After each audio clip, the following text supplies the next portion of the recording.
Adi Shankaracharya, solo Brahman es real.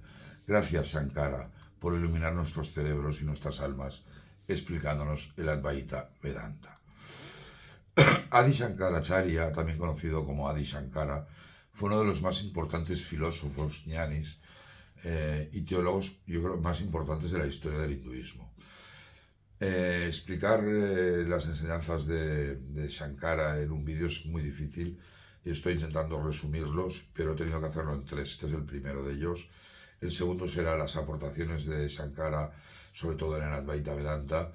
Y luego analizaremos un poco en un tercer vídeo las influencias que tuvo Shankaracharya, como puedan ser en Ramakrishna, Vivekananda o incluso en Schopenhauer.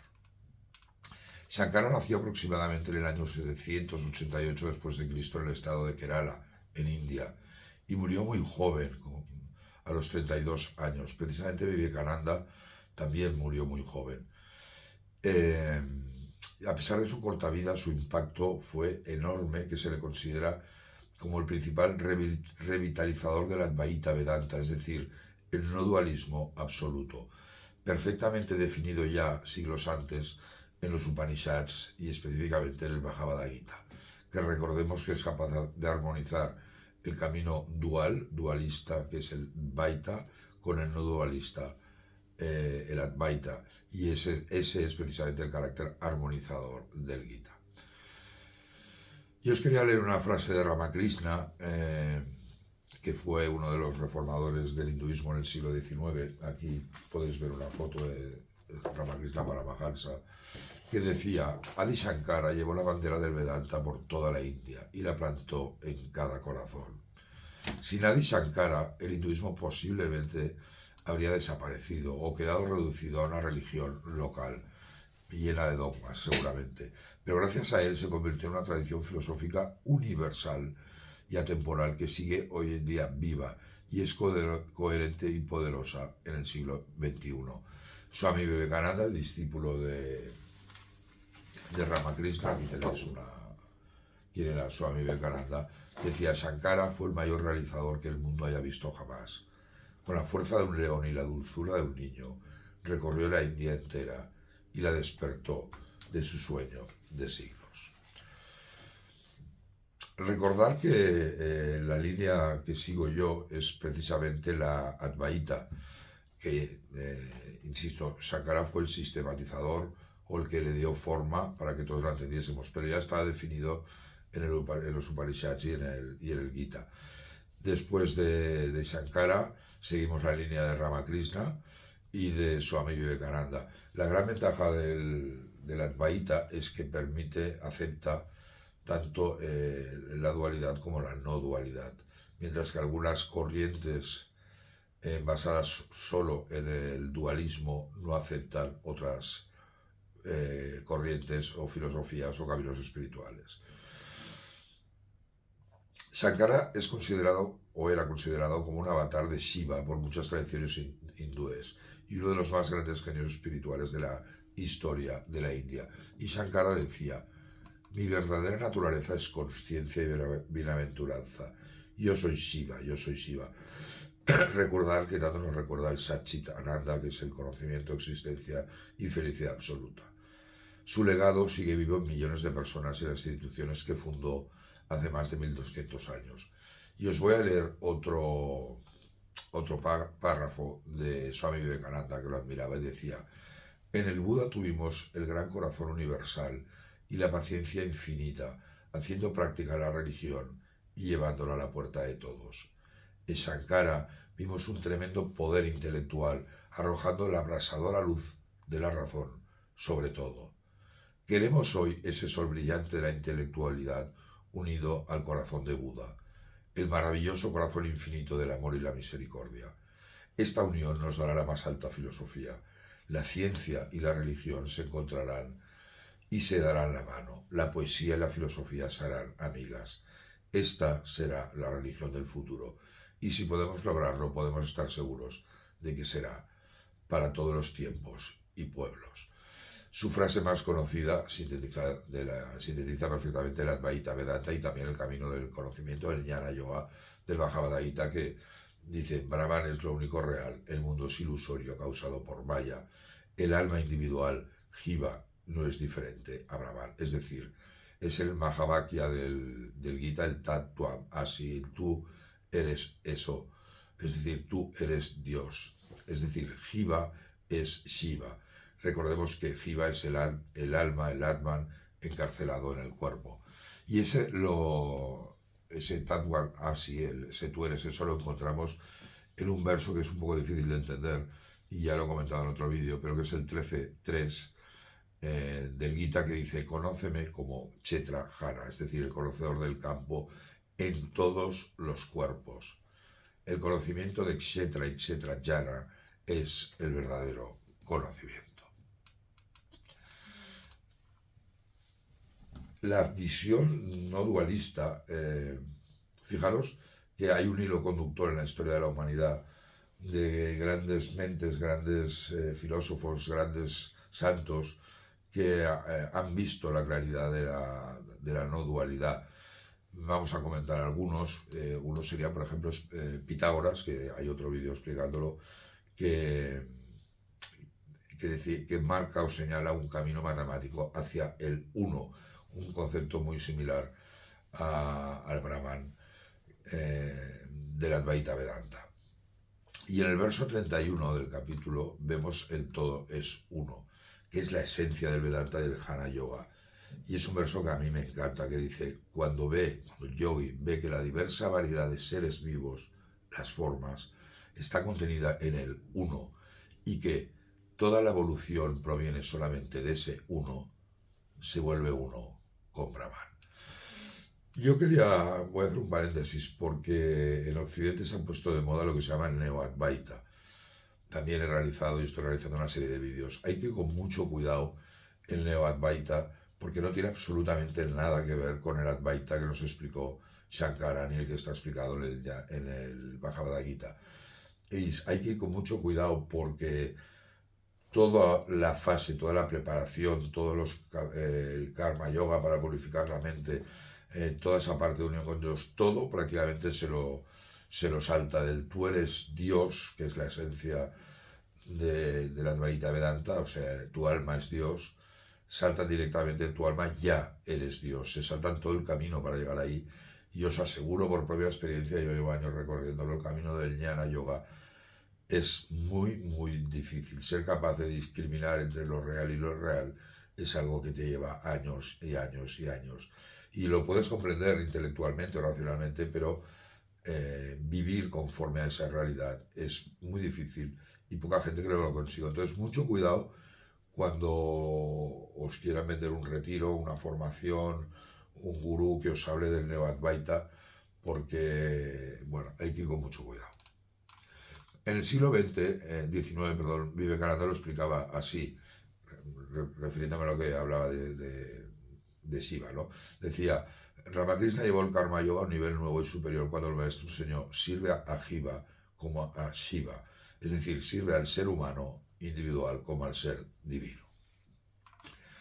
Swami Sarvapriyananda, que es el monje director de la Sociedad Vedanta de Nueva York, fundada por Vivekananda, que era discípulo de Ramakrishna, nos muestra que este principio fundamental de Adi Shankara está claramente inspirado en el siguiente verso del Gita, que es el verso número 16 del segundo capítulo, que es un verso complicado de entender, hay otro vídeo, y dice, lo irreal no tiene ser, lo real no tiene no ser.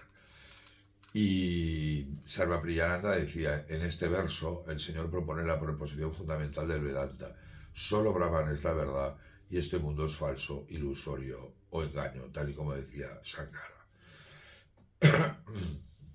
Si no lo conocéis a Swami Sarvapriyananda, tiene un canal en YouTube que es una maravilla. Yo creo que es el máximo exponente, uno de los máximos de la Advaita Vedanta. Su conocimiento es muy profundo, sabe comunicar muy bien y sigue la línea de Adi Shankara, de Ramakrishna y de Vivekananda. De hecho, es monje de la orden Ramakrishna.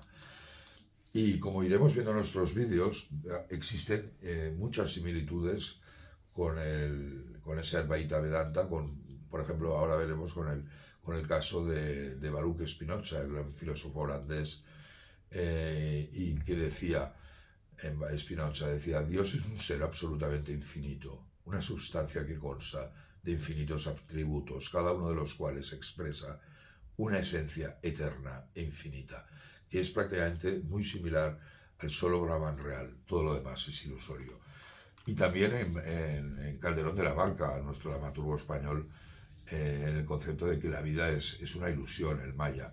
Y Segismundo se preguntaba, ¿qué es la vida? Un frenesí. ¿Qué es la vida? Una ilusión, una sombra, una ficción, que tanto nos recuerda al maya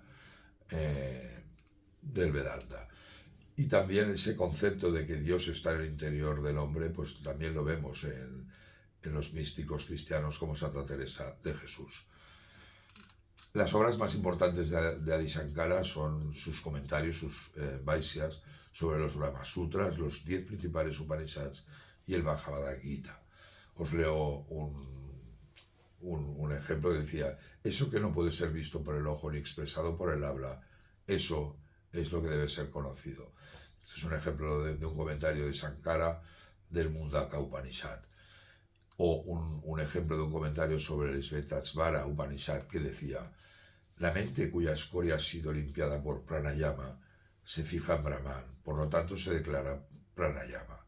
Primero se deben purificar los nervios, luego viene el poder de practicar pranayama, tapando la fosa nasal derecha con el pulgar y a través de la izquierda por la fosa nasal se llena con aire, según la capacidad. Luego, sin ningún intervalo, echa el aire por la fosa nasal derecha, cerrando la izquierda. Nuevamente, inhalando por la fosa nasal derecha, expulsa por la izquierda, según la capacidad, practicando esto 3 o 5 veces, 4 horas al día antes del amanecer, durante el mediodía, al anochecer y a la medianoche. En 15 días o en un mes se alcanza la pureza de los nervios y luego comienza el pranayama.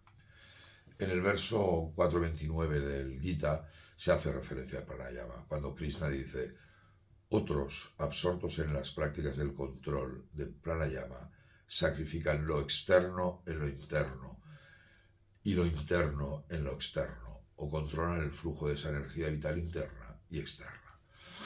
Además, Shankara escribió varias obras más, la más importante es el Viveka Chudamani.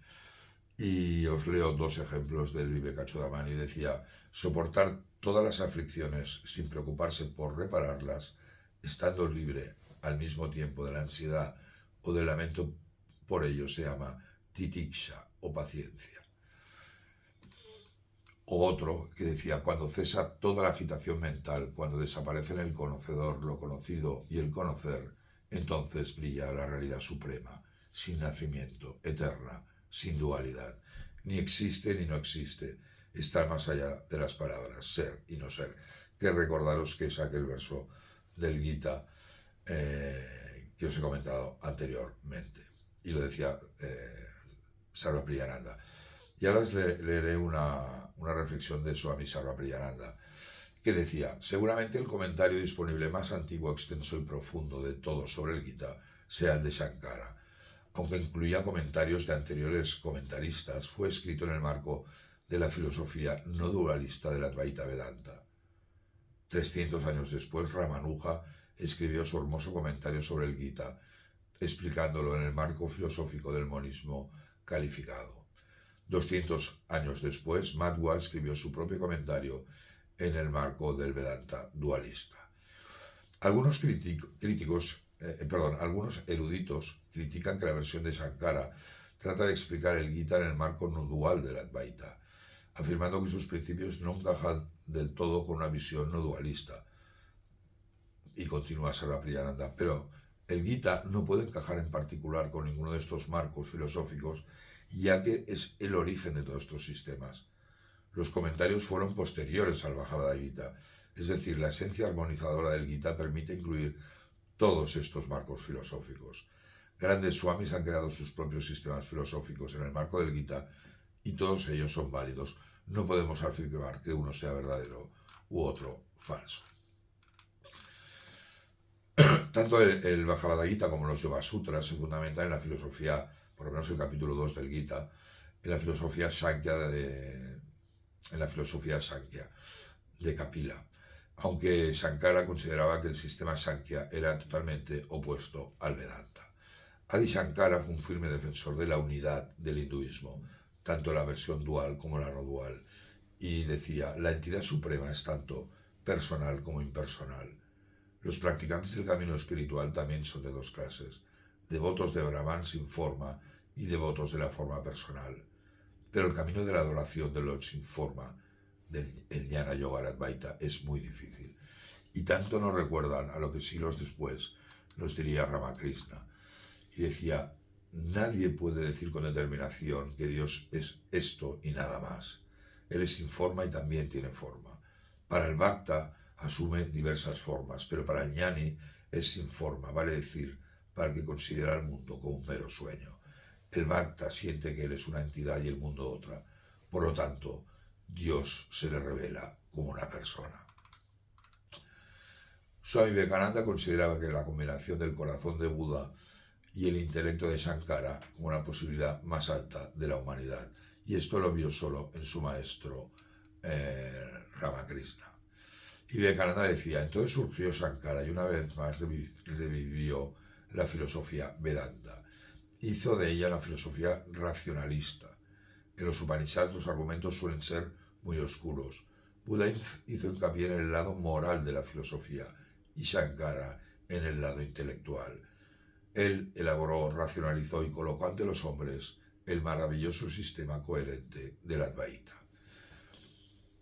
Adi Shankara fue acusado de falso budismo por Madhva, por Ramanuja y por otros siglos más tarde, aludiendo a que su concepto del Nirguna Brahman y la idea de que el mundo es maya, es ilusión, es prácticamente idéntico al Sunyavada budista, la doctrina del vacío, aunque disfrazado con terminología vedántica. Por tanto, para algunos Vaisnavas estrictos como ISKCON, los Hare Krishna, es el gran hereje que casi destruye el teísmo hinduista. Y Madhva decía, Shankara era el gran Prachalna Bauda, el budista disfrazado, que cubrió con el vacío con el nombre de Brahman. Y Ramanuja, también que lo criticaba, dijo, la doctrina de que el mundo es ilusión y solo Brahman es real, es la más peligrosa de todas las herejías. Habría que pensar, reflexionar sobre esto, porque a veces nos olvidamos del carácter armonizador del Bhagavad Gita, que admite la dualidad y la no dualidad. Y ese es el camino que yo sigo y en la formación que imparto. Y ese camino definido en los Upanishads, en el Gita,